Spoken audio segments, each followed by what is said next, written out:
All right, so phone interviews are becoming really popular these days with the advancements in technology, and a lot of people have to make the adjustment from personal interviews, like in-person interviews, to telephone interviews.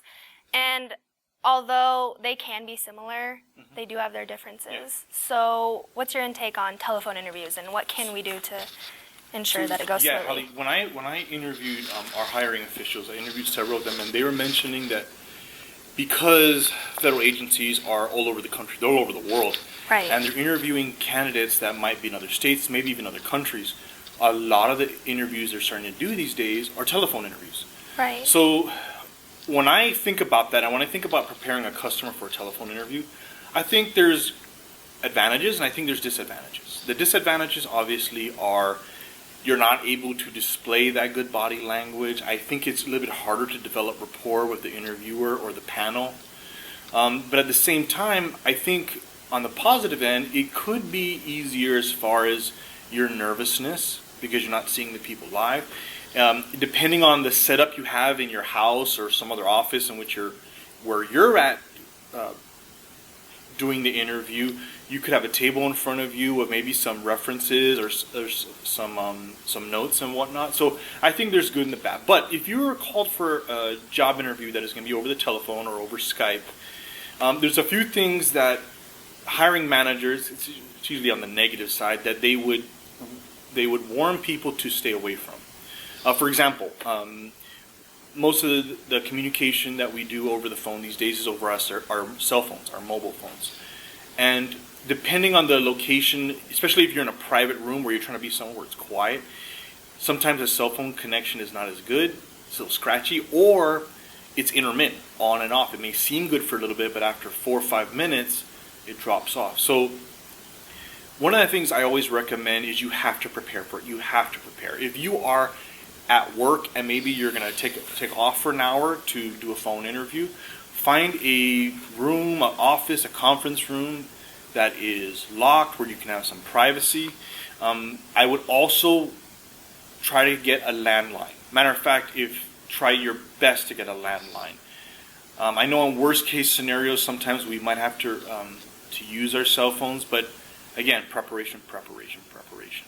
To use that landline. That way you know for sure that your connection, your answers that you're giving are not getting lost in any type of distortion, or you're not getting cut off. Because if you start cutting off, or the people that are talking to you don't know when their question or your answers got cut off, now it's causing all kinds of confusion. It's leaving a bad impression. And we want to minimize those things. Another thing as far as having a private room, an office, or maybe a room in your house, is you try to minimize any disruption. So for example, let's say you're doing a job interview over the telephone at home, right? I would suggest if you have pets that make any noise, your dogs, cats, or anything like that, try to have them in another room. If you're doing a job interview upstairs in an home office that you might have, then try to keep the pets downstairs. If you have little kids running around and whatnot, or they're coming home from school, is try to talk to them ahead of time so that they're in another room, preoccupied with something else, so that you could focus on what you're doing. Or if you have younger children or a baby, make sure you have someone to keep an eye on them while you're doing the interview, so you could really focus. And that goes back to scheduling and planning. So some of the other things that the managers have had bad experiences with is, whether it be overseas, is make sure that you're very considerate of your time zone that you're in and the interviewer's time zone when you're kind of scheduling that appointment for the interview, right? Especially if you're somewhere in a foreign country. We have some people who are still in the military, they're stationed overseas, preparing to retire, they're looking for jobs. So keep those time zone, the hours and the differences, be considerate of that for both of you. Another thing I would mention is we've had horror stories of people doing job interviews outside. Some of us are lucky enough to live in a beautiful state or town such as Hawaii, or where the weather is really nice. And although we enjoy being in that very comfortable and relaxing environment, your telephone is picking up all that outside noise, the wind blowing and whatnot, maybe the dog next door barking. We want to minimize those type of noises and distractions. Right. People think that they need to find a location convenient for only them and not the interviewer themselves. It needs to be convenient for both you and the interviewer. And I know we were always thinking like I want to be comfortable in my environment as much as possible so I can minimize the nerves and anxiousness and all that, which is not a bad thing. But also be considerate of the people on the other end who are trying to listen to your answers, trying to take notes at the same time, and they don't have the privilege of seeing you in person. So they're trying their best. So we want to minimize those technical problems that could happen, the distractions or with the noise and whatnot. So those are some of the things that in preparation we can kind of prevent. Some of the other things that and these are unfortunate, stories that managers have told me is they've done telephone interview with people, and when they've asked a question, it's pretty obvious from what they hear and the time that the candidate is taking, is that they probably have a table of documents laid out and they're looking for examples of answers from notes they've taken. First of all, not to say that you didn't accomplish those things, and I know we'd like to give as much details as possible, but that just tells the interviewer you didn't do your preparation. You're leaning, as like a crutch, you're leaning on some notes that you have taken, some reports that you have in front of you. Those things are things that you should have studied. Those are things that you should have at the tip of your tongue. So don't do that. It's leaving a horrible impression.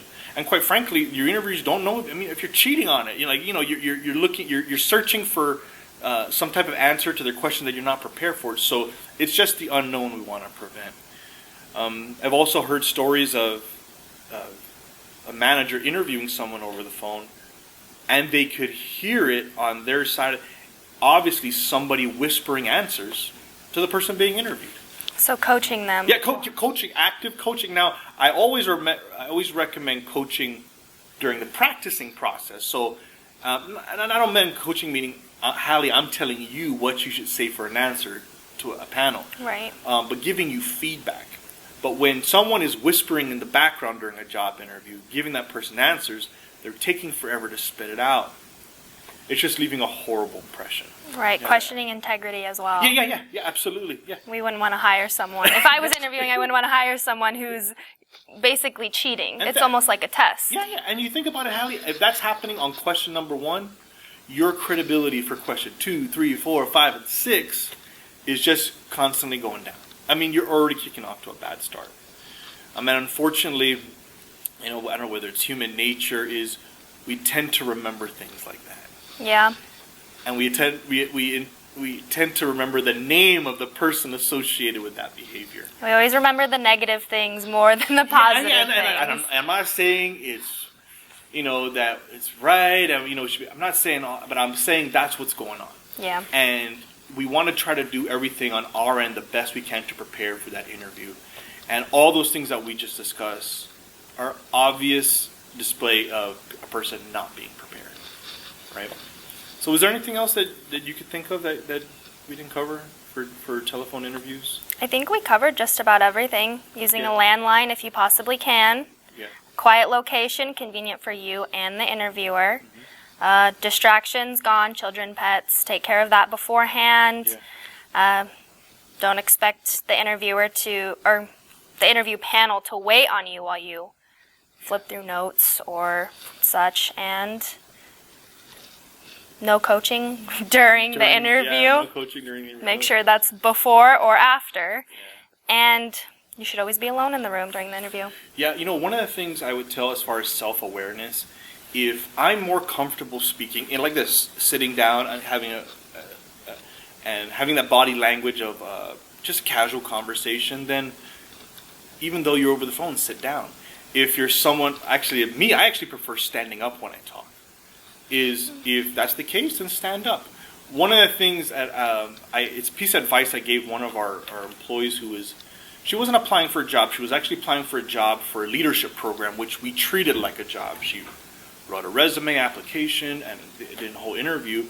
Is that, as I told her, whatever room you decide to be in when you do your telephone interview is make sure there's a mirror in front of you. You know, it kind of goes back to that whole expression that we can hear somebody smiling over the phone. You can kind of tell if they're, you know, if they're excited, they're happy, they're motivated versus, you know, if they're a little bit down, feeling, you know, they're dragging or whatnot. So you being self-aware of how you look and how you're coming across in a mirror, that vibe, it's gonna be heard and be understood over a telephone call. So I mean, that's just another tip I would. And again, you know your situation, and do what you can to make sure you're in an environment that you do feel comfortable, confident, and enthusiastic. You're ready to go.